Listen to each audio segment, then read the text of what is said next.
Welcome to the Franchise Woman podcast, where passion and purpose collide, profits are made, and relationships forged. I'm Rebecca Monet, CEO and Chief Scientist at Zoracle Profiles, along with my co-host, community advocate, speaker, author, and entrepreneur, Tracy Kawa. So we have a very special guest for us today. Her name is Kathy Covington. Kathy is the owner and founder of Mantra Fitness. She's a highly successful entrepreneur with a passion for helping others achieve their fitness and business goals. With over a decade of experience in the fitness and Pilates industry, Kathy has built a chain of thriving Pilates studios across Florida and California. In 2012, with a strong passion for fitness, health, and well-being, Kathy opened her first Pilates studio in Sarasota, Florida, and quickly discovered a talent for creating, managing, and operating successful fitness studios.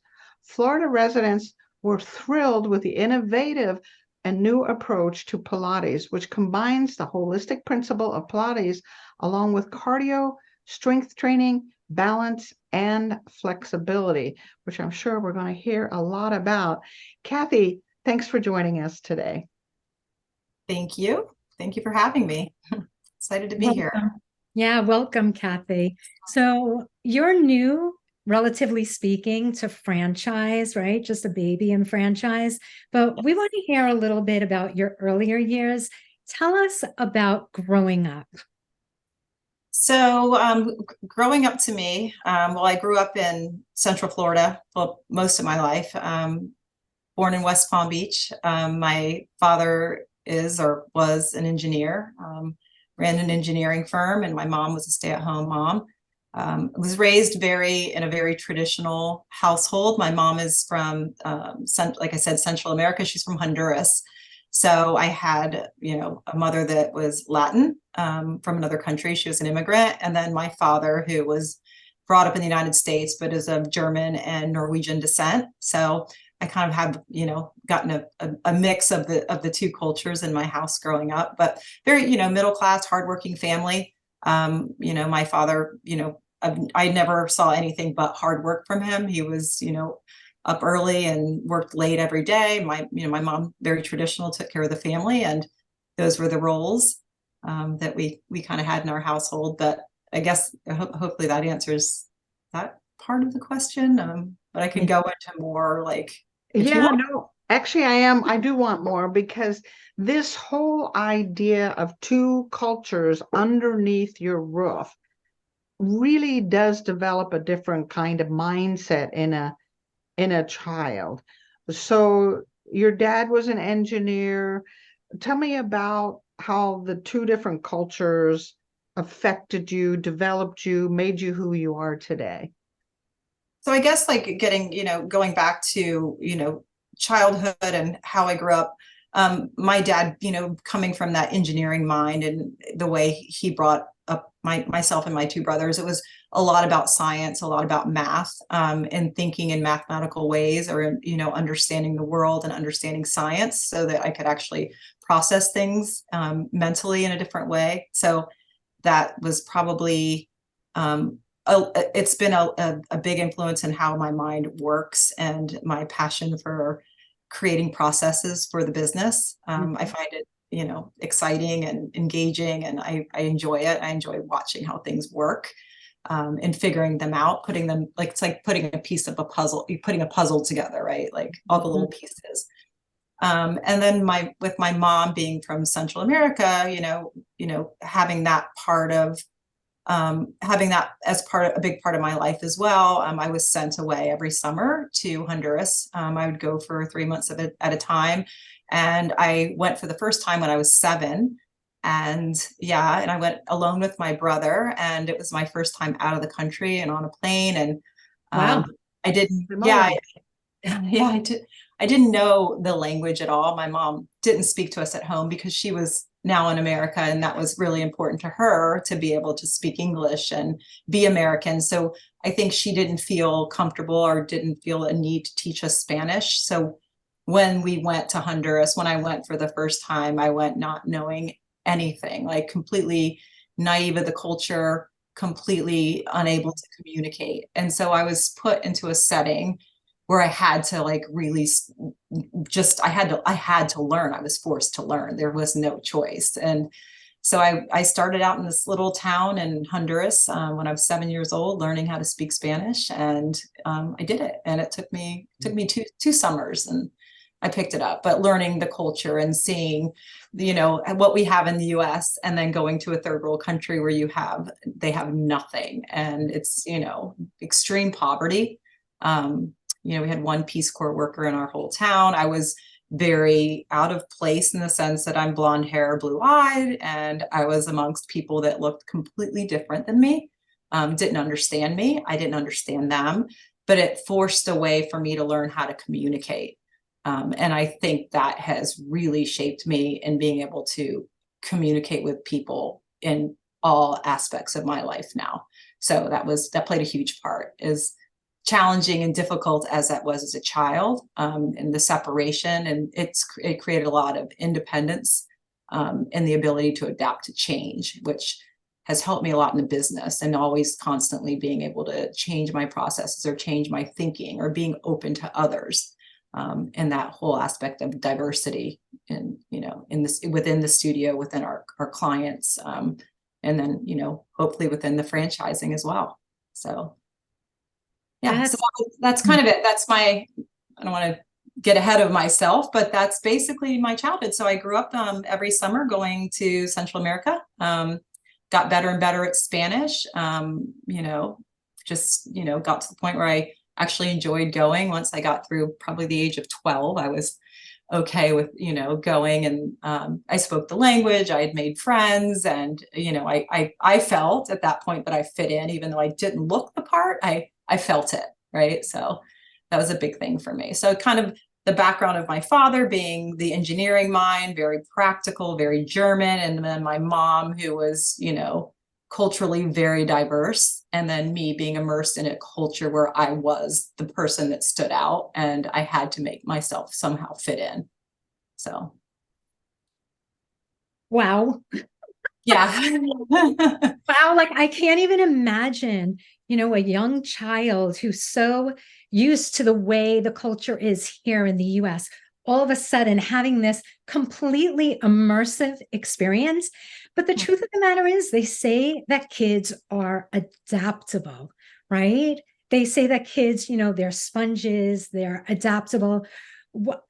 Tell us more about that. Like, what did you like? There you were, just being immersed in a completely different culture. How do you think that relates to who you are today and the diversity that surrounds each of us every day? I think it gives me a deep level of appreciation for everything, you know, leading a life, you know, and looking at things as everything, you know, the world's a great place. And, you know, I'm fortunate to be in the environment that I'm in. And also, I think as an entrepreneur, not having fear, right? I don't fear, there's not a lot of fear in me. Just because I've seen extreme poverty, and, you know, and when you see that, and then you come back and step into a place that we like what we have in the US, or what I feel like I have here. I step back into a place where I'm like, I'm not scared. I've seen how bad it could, you know, be, and people have happiness and love and joy. And then I can come back to the US and, you know, and then be like, well, wow, you know, I've got it so good here, you know? So it's just, I don't know, just the level of appreciation, and even the negative points, and the things that were hardships in my life have, you know, turned into positives for me. The ability to, you know, like I was saying, adapt and learn a new language, you know, maybe it's not something I wanted to do at the time, but, you know, years later, it's come back to serve me. So it's just, Sure. I don't, hopefully that answers the question a little bit. Yeah. But I think that's kind of how it's really shaped me in certain ways. Oh, I lost you. I can't hear you. Sorry about that. It's definitely been a blessing for you, Kathy, in terms of your mindset, the way you see the world, your ability to embrace and include others, whether it's economically or language or whatever. Now, there's another part of you that you really haven't talked about, and I'm wondering where that comes from. And that is you are good at thinking outside the box and being creative. How early did that come about? When did you first notice that you saw things differently or that you could create things differently?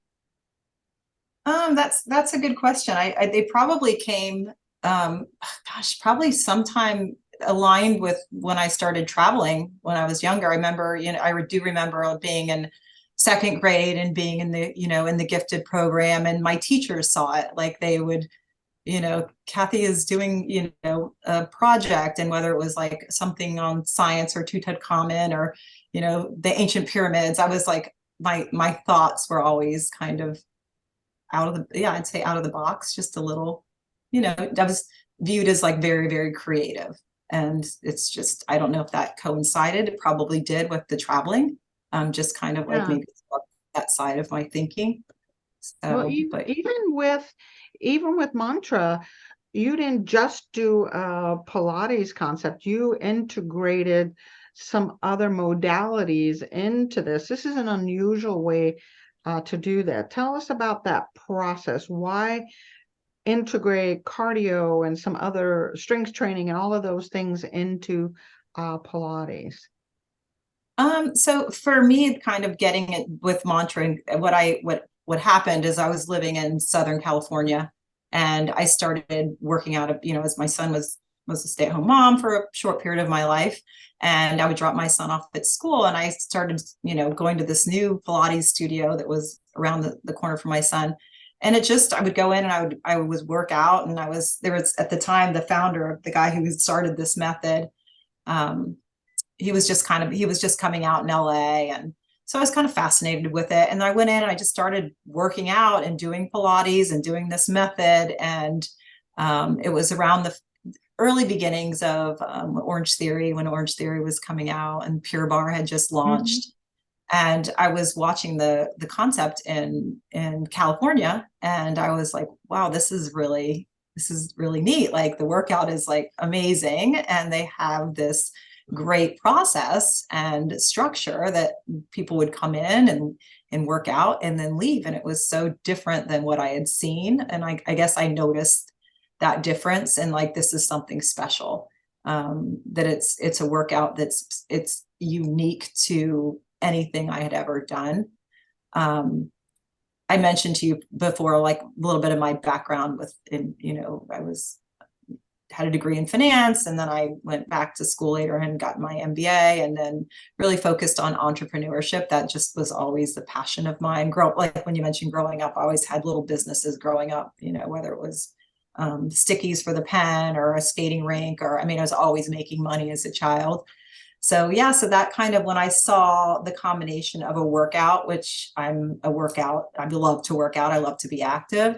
And then I also noticed a business process that was new and innovative, and a new way of working out, that was just something really special about that. So as I got into the workout, started working out more and more, I noticed changes in my body that were completely, basically kind of out of left field, because I, just hadn't experienced it. And I'd always thought of Pilates as something that was like too easygoing for me and too boring. And, how am I going to get results from just a Pilates class?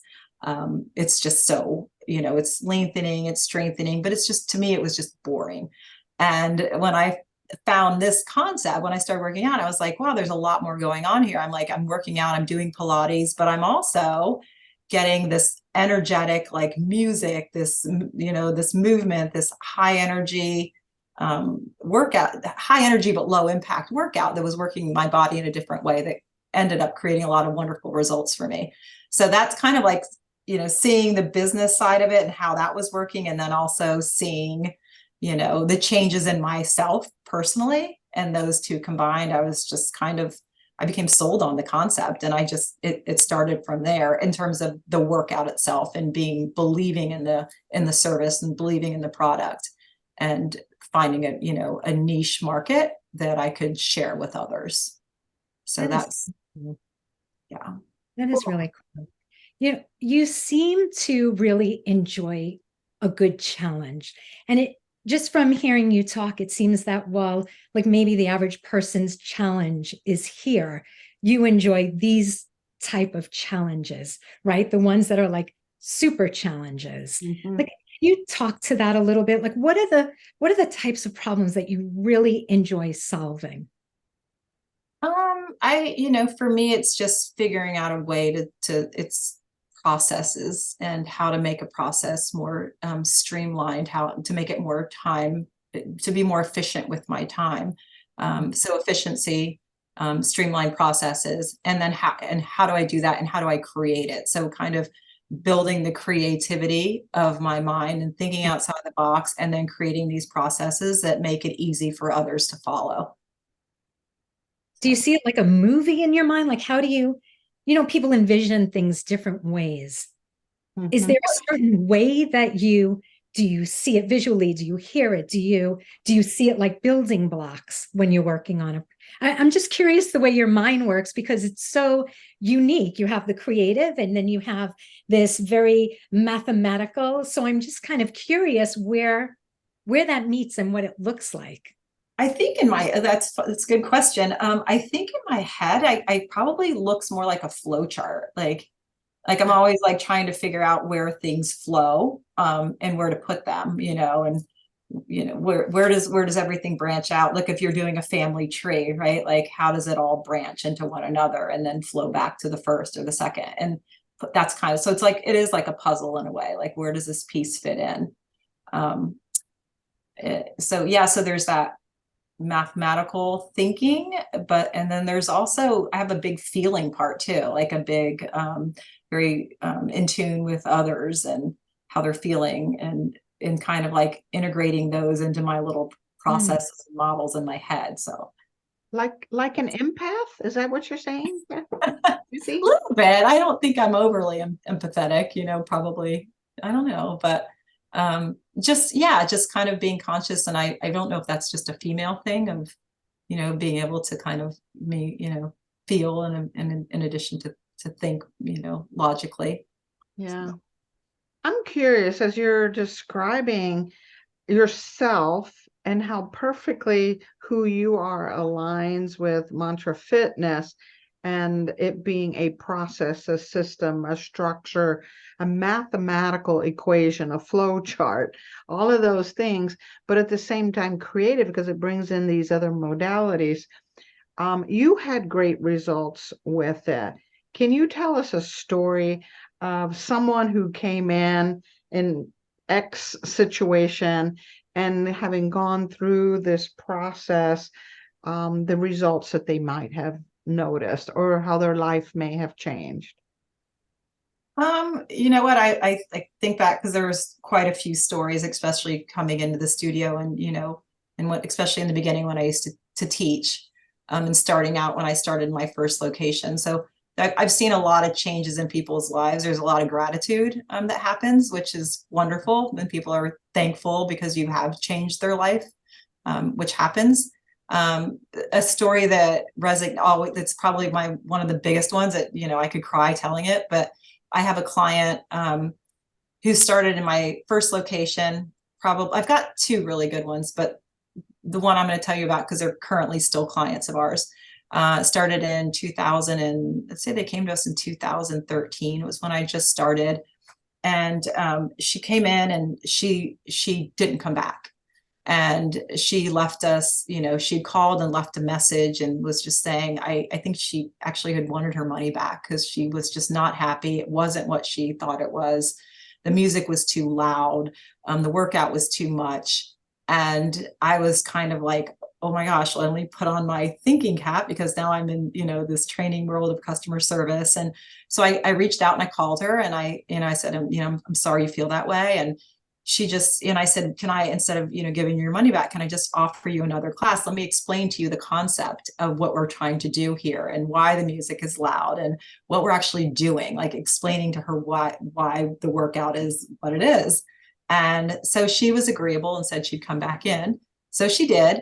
And after that second class, when I didn't teach it, but I was there, and she came up to me, she said, she was like, you know what? She's like, that was wonderful. She's like, I get it. She's like, I love it. And she said, I would like to bring my husband back in with me.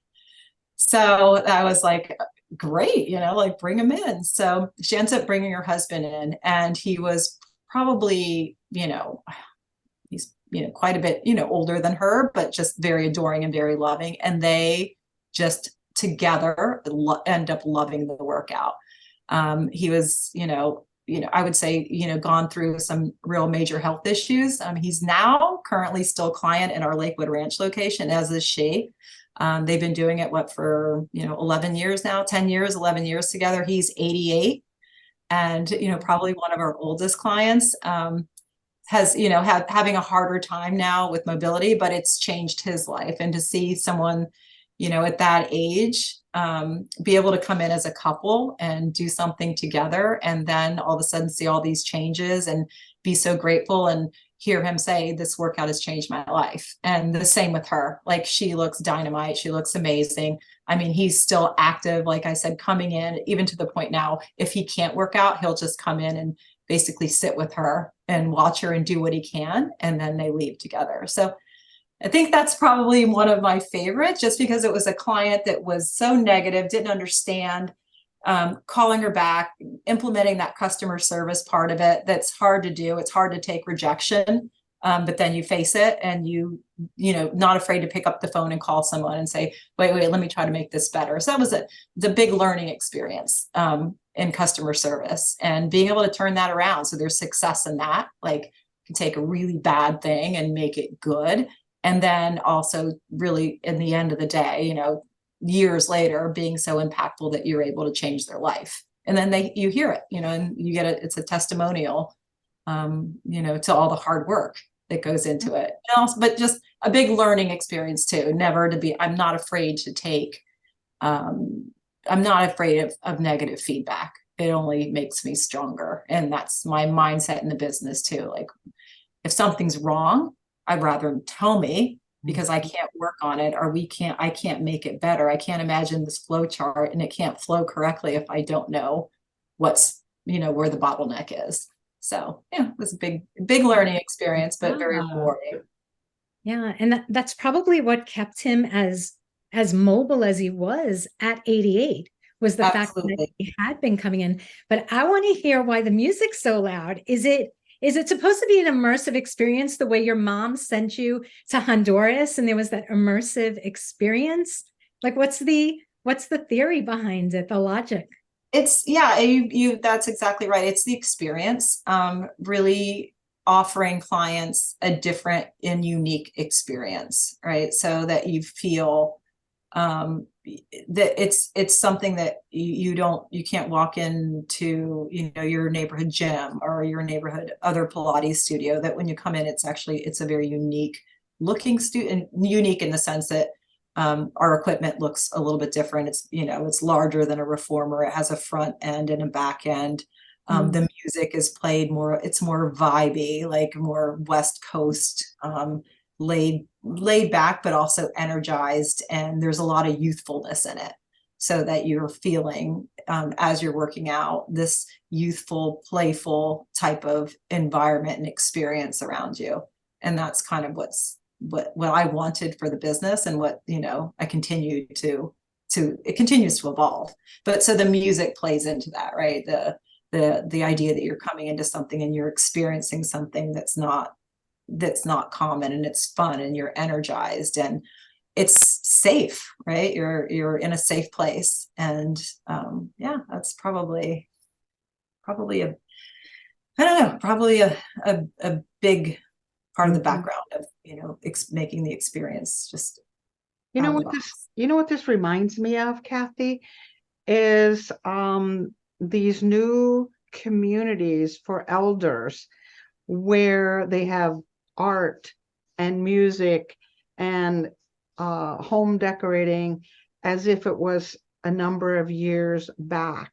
And what they're noticing with these folks is they stay more youthful. So they're seeing and feeling themselves at age 50 rather than 80 or whatever it is. And if you have this lively, upbeat, youthful kind of music for that period of time while you're working out, you're resetting your time clock in many ways, it sounds like.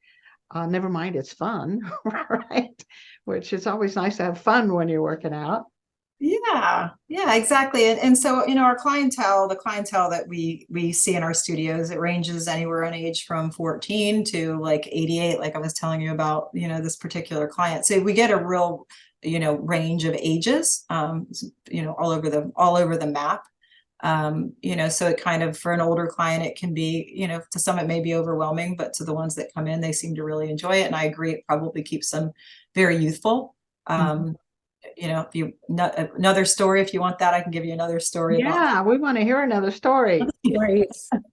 So going back to the early days, and I have just a lot of memories from my very first location, because that was my baby. And I had, right before I opened, I was sitting at my desk. I had a little like IKEA, just one of those little IKEA desks that are just kind of like flat on top, no drawers, and I had some cubbies next to me, and I sat it right by the front door of my first studio. And it was located in a little bit of a back alley parking lot area. And I had all this equipment that had come in from LA, and stacked up, and the machines were all like stacked up in this space. And it was just, I started out with just, I was paying like $12 a square foot including CAM, for my first space. And yeah, so I just was, I didn't know what to expect. The only time I'd done the workout was living in Southern California. So now I'm in Sarasota, back in Florida, and starting this new business, which I loved the workout, and I thought the method was amazing. But then I'm like, okay, but now I gotta like make it happen, right? There's all kinds of fitness concepts. So anyway, so I was envisioning a younger clientele, because that's what I was used to in California, was much younger clientele. So I was sitting at my desk, and I was just, looking out the window, working on my little computer. And this lady comes by, and she like knocks on the glass door, and she's like, knock, knock, knock. And I look up, and she pulled her like little Woody station wagon in the front, and she kind of had like short curly hair and her glasses, and she's looking in. And so I opened the door, and I introduced myself, and she goes, so when are you opening this place? And I go, well, we're opening next week. And she's like, well, I want to sign up. And she's probably, I would say she's in her late 70s. And I was like, well, okay. She goes, well, this workout looks like it's for me. And I didn't know what to say, because I was like, oh my gosh, like, how is she going to possibly do this workout? Because it's, it's like, this is what, 30, 40-year-olds do, like, 20-year-olds. So anyway, so I said, okay. And she wrote me a check. Like, she came back by the next day and left me a check. She paid a check for her membership. It was like my very first membership sale ever. And proceeded to come in and started working out with us at the age of 70. She was our oldest client at 77, I think, oldest client at the time. And it was just really special to see, because she's probably one of the toughest clients I've ever seen. Like, she could do plank. On the Megaformer, you're doing all sorts of things on a sliding carriage with a front platform and a back platform. And there she was, like, planking. And, like the hardest moves that a teacher an instructor would throw out, she was able to do it, or she tried to do them, it was to the point where it was scary, but she was not to be denied, and the music was going, and the whole vibe. And she ended up, working out probably until, I think she was like 81. I think she was with us like 5 years, and finally had to leave because her husband passed away. He was in his 90s. But kind of going back to what you were saying is like, older clients coming in, kind of getting that youthful vibe. It was something and it just kept her very youthful. And I remember asking her one day, I'm like, Ellen, I'm like, what is your secret? And she's like, never stop moving. And that's what she said. And she didn't. And she was, talk about longevity, this lady had it, and an incredible, just persistence, and the ability to, like, she just wouldn't be denied. And, she looked great, and she was, in great shape, played golf every day, and come to Mantra. And listen to the young people music. So it was neat. So it's a special story. Amazing. It's so fascinating to me as I'm listening to you, the lives that you are changing and the more lives that are going to change as more and more mantra fitnesses pop up as you grow your franchise system. And your passion is obvious, right? Your passion is obvious. So I really appreciate you sharing both of those stories. And honestly, I'm not far behind that 80-year-old and that 75-year-old. So I'm going to look into this. This is really, really fascinating. Someone told me years ago, it was like a personal growth trainer or motivational speaker or something of that nature. And he says, the quality of your life is the quality of your movements. Mm. And I think that's a little bit of what this lady was telling you, is just to never stop moving. The quality of your life is based on the quality of your movements. We have to keep learning and growing and moving. Ladies, I hate to do this, but we're coming on to the top of the hour and I could talk to this lady forever. Kathy, before we log off, how do people get hold of you? So the best way, if I'm interested in franchising, just reach out to me directly. So I'm at Kathy@mantrafitness.com.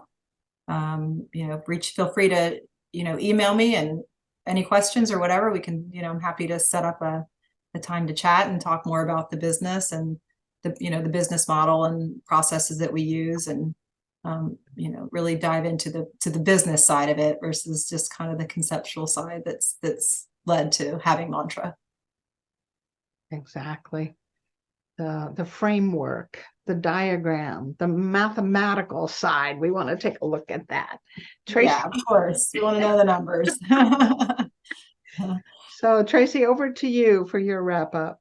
Kick it over to me, Rebecca. I have to tell you, I really keep thinking that, Kathy, you are such a beautiful synthesizer of processes, of information, of even emotions. Like, we didn't get heavy talking into emotions, but we can tell like you are so touched by these different individuals that came in and out of your studio throughout the years.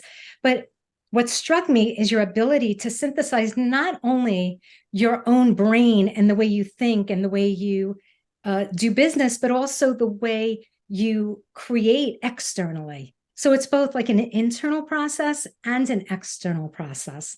And I just love that about you. And I find your stories so inspiring, because I didn't go to the gym this morning, but I'm going to go tonight. So seriously, thank you for being on the show. You're just so interesting and such a pleasure. Thank you. Thanks for having me. This was fun, and I enjoyed sharing my story. So thanks again. I want to start thinking like a flow chart. That's kind of what I'm walking. I think like a flow chart.